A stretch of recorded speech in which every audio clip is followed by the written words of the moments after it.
शिक्षण मंडळाचे सभापती देखील राहिलेले आहेत 7 वर्ष आणि नगरसेवक 5 वर्ष प्लस ऍडिशनल 4 वर्ष असे 9 वर्ष.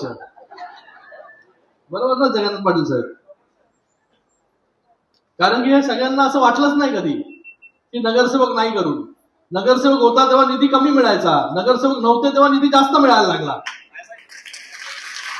आणि बाबाजी पाटीलजी राष्ट्रवादी काँग्रेसचे नगरसेवक होते तरी देखील 270 कोटी रुपयाचा निधी जो आहे हा बाबाजी पाटील यांना शिंदे साहेबांच्या माध्यमाने देण्याचं काम या ठिकाणी केलं.